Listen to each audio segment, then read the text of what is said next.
So basically this is basically a tutorial on what armor engine to use come Saturday versus DF.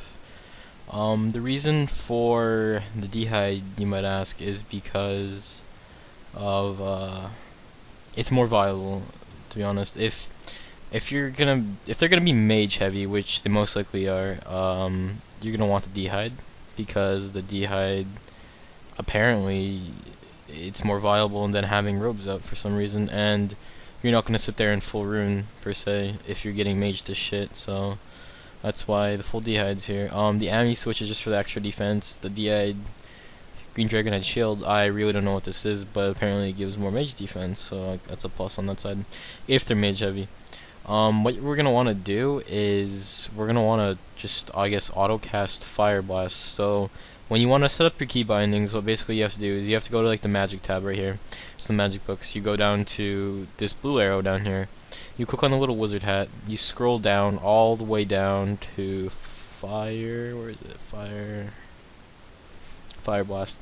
You can drag it into the toolbar like so, and you can have multiple toolbars, like 4, like 1, 2, 3.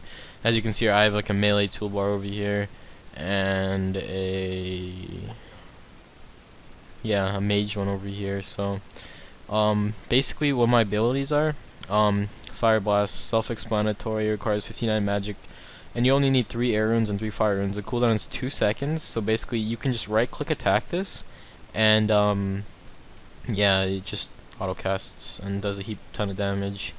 The W, Impact, basic ability, requires 15 magic, which I'm sure you all have, so it's not going to be a problem. You blast your target with a burst of magical energy, stunning them for 3 seconds. Stunning is an essential part of warring, because without them being stunned, they're just going to run around like retards the whole time. Targets immune to stun instead suffer 188% of active spell damage. So basically, if we're going to have like 20 people blasting them the whole time, one person stuns them, the rest of you are going to hit 188% of the active spell damage, so that's going to do a lot of damage too. So good luck tanking 20 people in blasts. E, basically what E does, it's another level 1 ability, I think. It's called Torture. You can set up these however you want, like this is how I'm most comfortable with because of League, QWER, yeah. E, a powerful spell that deals up to 125% active spell damage. It inflicts 157% damage against stunned opponents. So basically what you want to do is you want to W them if they're stunned, and you want to E them, and that's going to do extra damage because they're going to be stunned, right? So 150% damage, and cooldown is 5 seconds. So you want to spam W and E whenever you have it. And you want to autocast Fire Blast whenever you have it. Fire Blast is relatively cheap because it only costs air runes and fire runes now, so that shouldn't be a problem. We're getting on to the threshold abilities now. The threshold abilities are different because they require your adrenaline bar to be halfway full, so they require your adrenaline bar to be at least like, right there. So basically, how do you get adrenaline? You auto attack, and it goes up a little bit when you auto attack, but when you use your abilities, it chunks, like it goes up a little bit more, a little bit more, a little bit more every time you use an ability. So you want to spam W and E every chance you get. Asphyxiate. This is basically just an overpowered free-to-play mage ability. You reach out with a magical force and you choke the life from your target over 6 seconds, dealing damage every 2 seconds. Your target is stunned for the duration of this effect, so you're going to do a shit ton of damage, and they're going to be stunned for the duration of this effect, which is 6 seconds, I believe so, yeah. Cooldown's every 20 seconds, but it does a lot of damage, so whenever you see this thing on off cooldown, you want to throw Asphyxiate at them, because, yeah, it does a lot of damage. Teeth, Slaughter. This is, me and Sebastian found this ability. Slaughter is a attack ability. It basically, yeah, self-explanatory, causes your target to bleed for up to 250% weapon damage over 10 seconds. If the target moves location, they suffer triple damage. So basically, if you use this on someone and they run around, compared to the 230 damage that they're going to take, I think it was like 630 damage, we were testing it, every like few seconds. It's really overpowered. Like it's 630, 630, 630 in the span of maybe 5 seconds or less, I'd say. So if they're moving and they're not bound and you class a slaughter on them, yeah, they're basically gonna get fucked. So you want to try to cast that as much as you can. Basically what you want to do here is you want to auto cast Fire Blast and W and E whenever you can. Whenever you have the adrenaline bar to at least half, you want to spam your R and T as well. When you eat a pizza, say you see my pizza is A and S. If I hit A on my keyboard, like so, it eats the full pizza. If I hit the S on my keyboard, it eats the half pizza. And you notice this is highlighted now. That's because I don't have any half pizzas in my event. So as long as I go A, S, I don't even have to go AS. I can go A. I'll go S, like so, and it'll do whatever I want it to do. My Y is freedom. Break free from any stuns or snares. You get immunity for them for another 6 seconds. Also clears damage over time. Effects. So basically, you all should have 34 defense. What this does is, if I say impact you and stun you for 3 seconds, you can Y. So basically, if you stun me while I'm trying to tank, I try to hit my Y, and that's basically what it does. It frees me from stuns. And so basically after that, what you want to do is you want to activate, usually if they're going to be mage pray or mage heavy, you want to pray mage,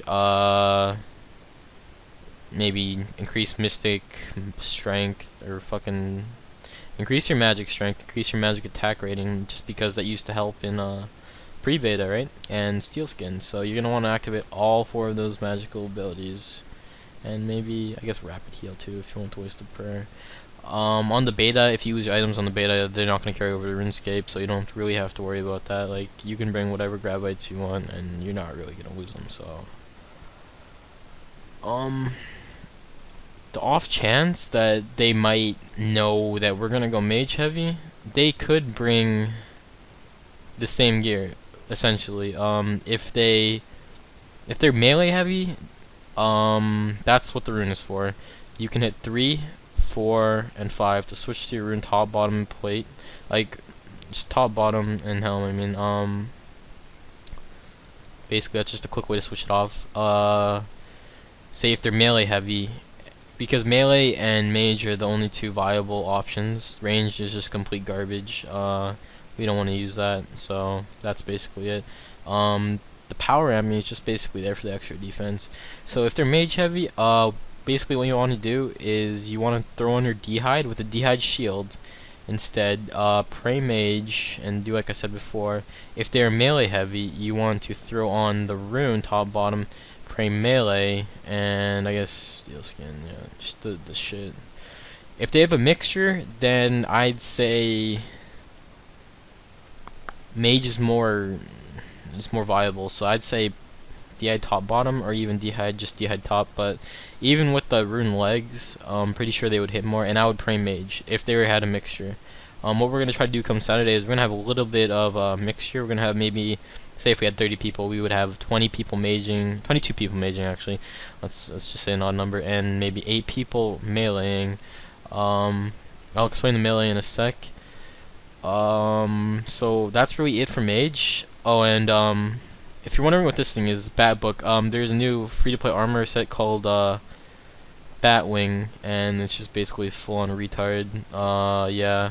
So when you have a bat wand, like when you have a wand and a book at the same time equipped, you're gonna attack maybe 1.5 to 2 times faster than you would with a regular staff, because a staff is a 2-handed weapon, and for some reason, I guess it makes you attack. I'll turn the prayer off.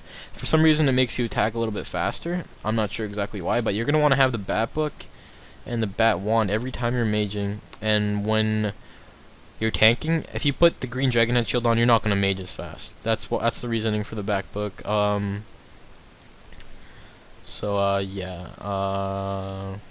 It's 9 minutes so far. I'll explain melee in a second here. Hold on.